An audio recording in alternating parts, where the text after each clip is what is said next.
Hey everybody, Ken Tripp from EXP, part of the Evolution Group with Ricky Carruth with another video. Today we're going to talk about what you can do to survive the market shift. Are you ready for this market shift as an agent? We've got a few pointers here. We're going to dive right in. First thing you want to do, understand your market and how your city actually works. You need an intimate knowledge right now if you're going to survive this shift of what your city is actually like, how the economy actually works, the strengths and weaknesses of your city. You're going to need to know this inside and out, much more so than before when you were in a hot market, 2020, 2021. Houses were, for lack of a better term, almost selling themselves. They're not doing that anymore. Now you've got to know exactly how the economy of your city works, what the strong points are that you can sort of take advantage of, what the weak parts are that you've got to be aware of. And this way you can build an overall picture for your clients, an overall picture for your buyers and sellers, so that you can prepare yourself and understand going into it what neighborhoods are potentially still going to survive and be hot, what neighborhoods are going to be a lot harder to move your product. We've got to have a very intimate, dialed in understanding of your market. That's going to come from studying the market daily, being on the ground, getting out into those neighborhoods, getting out into those particular areas of your town or city. But really, you've got to now become more of an expert. If you weren't an expert before, you better become one now. And if you were an expert, you've got to level up and get even better. This is where if you know your market better than most, you're going to survive, but you've got to be able to actually tailor your marketing, tailor your approach, tailor what you're doing as an agent to your city and to your town, and be very, very knowledgeable about exactly what's going on. If you were before, that's great. You're going to want to level that up. But if you weren't before and you were kind of just, riding the wave as a lot of agents were doing over the last couple of years, it's time to put that to bed. You've got to make sure that whatever you were doing before, you are, 5-10xing your efforts into studying the market and understanding exactly what's happening in your city to the most minute detail possible, and really having a good grasp of what your economy is like, what your city is like, right down to the neighborhoods, block by block, street by street. You understand what's happening. Second thing you can do is bolster your relationships with your database and your past clients. If you've been a little bit lax with your database, you've been a little bit lax connecting with your past clients, this is the time to re-up that relationship. Making sure that you're connecting with them in a real way, checking in on them, seeing how they're doing, letting them know what's happening, giving them an actual informed view of maybe what their house is worth or what's going on in the market versus what they're getting from the media, which is always doom and gloom, but really giving them an idea of what's going on and how it's working, how the actual market is playing itself out right now, what's actually happening in your market, in your city, in your town.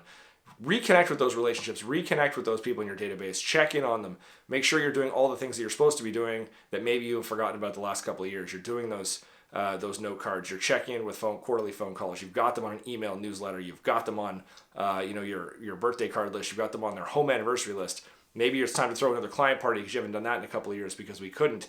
We've got to reinvigorate our database. We've got to get back in touch with our past clients, making sure those relationships are very, very strong. As well, making sure your referral sources, you've got them quantified in a list, you've got them sorted out so you understand where your referrals came from, and maybe do an audit of your business for the last few years and really dive into where did my business come from, where are my strongest relationships, what is it I've maybe been a little bit lax with, and diving back in and reconnecting with those relationships and reconnecting with those referral sources that have been so good to you, making sure you're being as good to them as they are to you, and you're connecting in a meaningful fashion. As well, in light of reconnecting with your database and your past clients, it's time to connect with agents, making sure you've got agent relationships in all the cities in your state, province, across your country. You've got to make sure that you've got those connections because people are always still moving, deals are always still happening. Agents in different cities might be doing a little bit better than you. They might have a better source of leads coming out of their city, maybe into yours. It's always good to make sure that as part of your relationships, as part of your database, other agents are a big part of that. So you've got a chance to get agent-to-agent referrals, which can be a huge part of your business. Fourth thing to think about, learning to manage your buyers and your sellers' expectations a lot more than before. Now, you've always got to do this. If you're a good agent, you're always managing your buyers, you're always managing your sellers, but we've got to make sure now, especially, that we're ready to hold their hand. For example, a seller's going to sit on the market maybe a little bit longer than they expected. They might have seen the neighbor sold 3, 4, 5, 6 months ago for $100,000 over asking, and all of a sudden now they're wondering, hey, how come I'm not getting that? You've got to be really good now at being able to manage their expectations, set a precedent at the very beginning of what it's going to look like, and make sure you can convey that story to them in a fashion that keeps them comfortable and that keeps you around. It's not going to be like it was in 2020, 2021, where you might have sold that house in a week. You might have to hold that property now for a month, 2 months. You've got to make sure you've set the expectations with your sellers from the very beginning and make sure you can manage that the whole way through. This is where you're really going to earn your commission, and you've got to make sure that you can hold their hands the whole way through and set the bar of customer service a lot higher than maybe what you've been used to. The next thing is making sure it's time to up your marketing game. If you've been relying on deals just kind of falling out of thin air, if you've been relying on your database, if you've been relying on past clients and referrals, and they've been coming in quite well, now it's time to up your marketing game. You've got to get yourself out there and figure out what it is that you haven't done in a while that maybe used to work in the past that you can get back into, or what you're doing that's working that you need to put your foot down on and hit the gas and push that a little farther. There's some things that are coming back, like open houses. You've got to maybe, if you haven't done those in a couple of years, get back into learning how to do those and reinvigorate your marketing in a way that's going to get your business out there, making sure that you're preparing yourself for the next 12 to 18 months so you're ready for a prolonged shift. This is not going to be a short-term thing. This is probably going to be a little bit more of a marathon than a race. So it's time for you now to figure out exactly where my marketing is going. What am I doing that worked before? What can I push? What do I need to bring in that I haven't been doing yet? And making sure that you've got an actual marketing plan for the next 12 to 18 months to move the needle on your business, to survive this shift and be one of those agents that makes it. It's also going to be time to now move the needle more and put your efforts back into more prospecting.